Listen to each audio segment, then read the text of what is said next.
Right now we're going to get to shooting phase. And that starts off with the phasing player. Once again,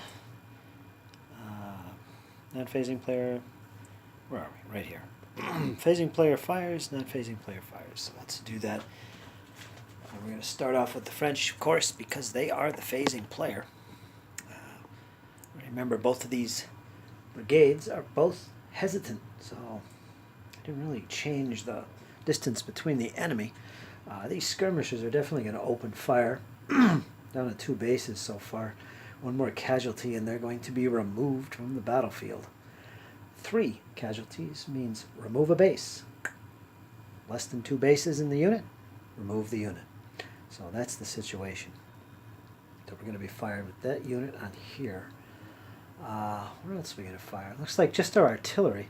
Another thing to keep in mind with hesitant brigades is their arc of fire is limited to straight ahead rather than the 45-degree arc to the front.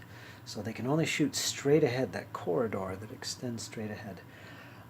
I'm not sure if that applies to the skirmishers or not. I'll have to check that. But it doesn't matter in this case. Their target is right in front of them. So the artillery... And again, the artillery is also restricted in their range category. They can only shoot at effective range, which is less than 40 centimeters. So yeah, we are going to definitely fire on this unit. So the skirmishers and the artillery are both firing here. Okay, let's start off with the skirmishers and see what they can do. Now, if you remember, the number of dice you roll is based on the size of the unit. And it's 2 strong, so it's 2 casualty dice, 2 dice from rolling, needing 4s or greater. Modifiers. Again, skirmisher tasking. That's a ADC task they can get, and they'll get a +1 if they had that. I don't have that on here. Really, none of this applies except for the bottom one. Not enough casualties to merit a penalty.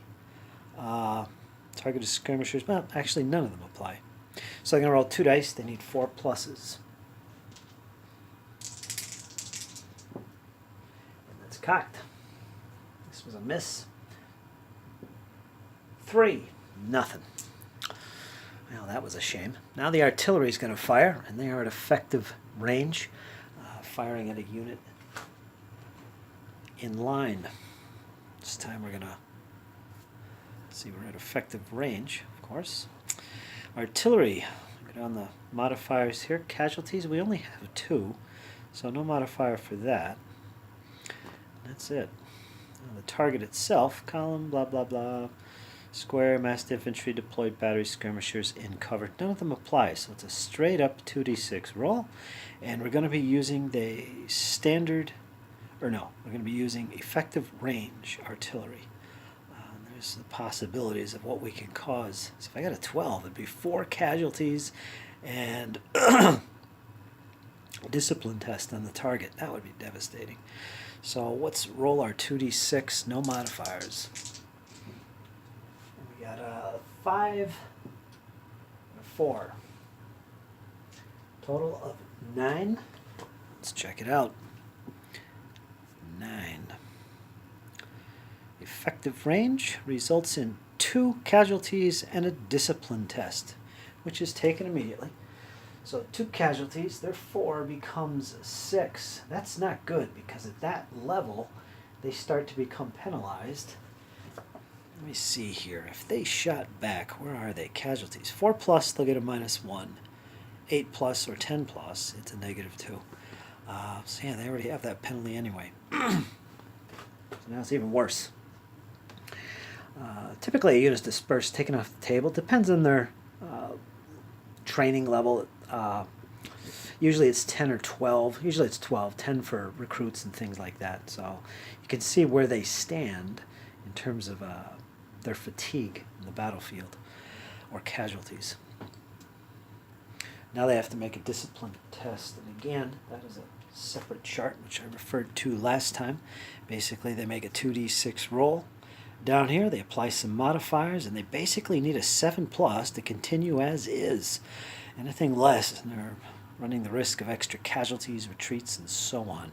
So let's roll that 2d6 for them. That's not very good. And they get a 6, 7, 8. That's not a good roll. Well, it is, as long as we don't get any modifiers. So let's see. They are line, so it's no modifier for that. General attach, no. Flanked, unformed. They're not unformed. Casualties down here, right here we'd look at 4+ and 8+. They are at 6, so they suffer a -1 for the casualties. So there it is. That's the penalty. So 8 minus 1 is 7. So they are right on the brink. Double check, make sure there's no more modifiers.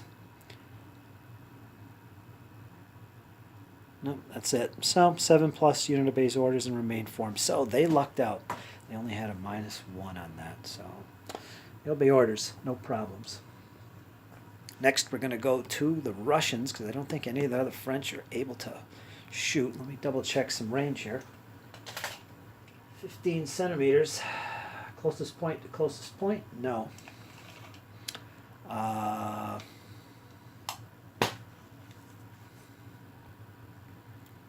Okay, let's go to the Russians.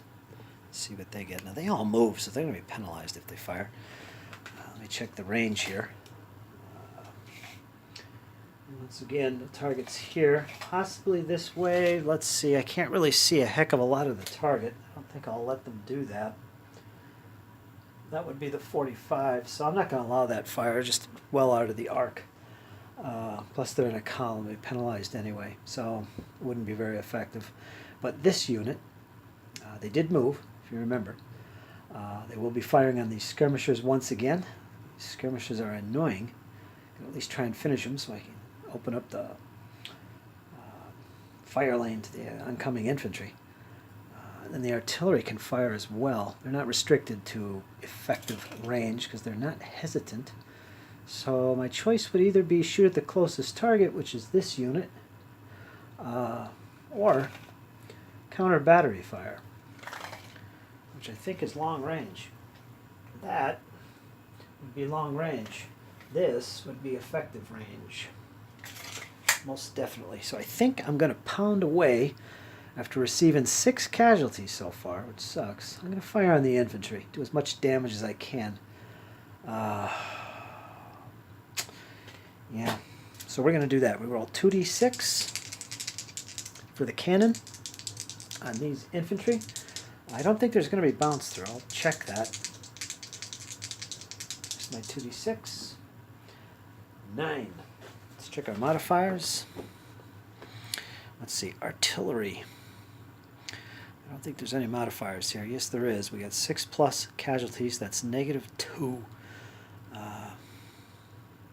So we got a -2. Didn't move. Not informed. The target. None of them apply. And then there's this. So it's a total of -2. So we got 9. Knocked down to 7. Total of 7. Let's see what we got. 7 under effective range for artillery. Right there, battery effective range. 1 casualty. Nice and simple. Well, we did 1 casualty on him.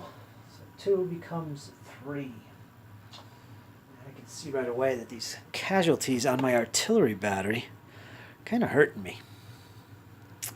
-2 is not good. Alright, that's that. Now we'll come back to these guys in the middle here. They'll fire on these skirmishers. Again, we're going to be rolling 2d6 standard, and let's check the modifiers. We're over here now. We're infantry. Casualties were at 6, so we don't suffer anything but this one here, so it's a -1.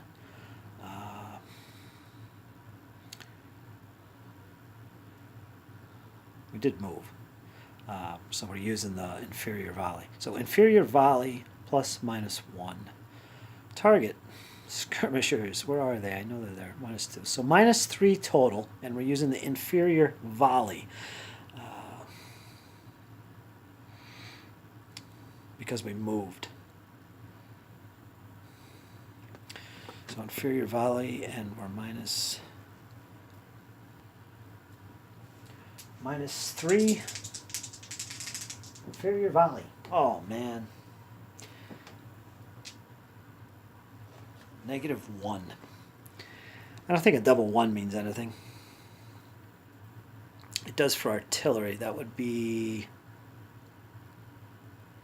low on ammunition if that was artillery firing. So that didn't apply. So we're here under this column, under inferior volley, FD, fatigue. Oh, wait a minute, FD. That is loss of fire discipline. All right, that's marked with a cloud of smoke. I'll put that on top of the unit to indicate they have lost fire discipline. Basically, that's going to penalize their firing. They'll automatically get that back. The movement phase, I believe. So it's not a big issue, but it will penalize their fire. It slows things, basically. And that's about it, I believe, for shooting. French have shot, the Russians have shot. That is it. Okay, folks, we're ready to go into that big phase. That's what it's all about at the moment. Melee. So we're going to go into that one next. We're going to fight the melees. As you can see, we've got 2 of them up here, 2 cavalry engagements. We got the hussars going at each other, French and the Russians. This guy has his commander attached with the glory task. This unit over here has gained Elan, so they're going to get a bonus in the melee. That's these Cossacks going against these hussars. So we'll see what happens. Should be interesting. All right, folks, stay tuned. Melee is next.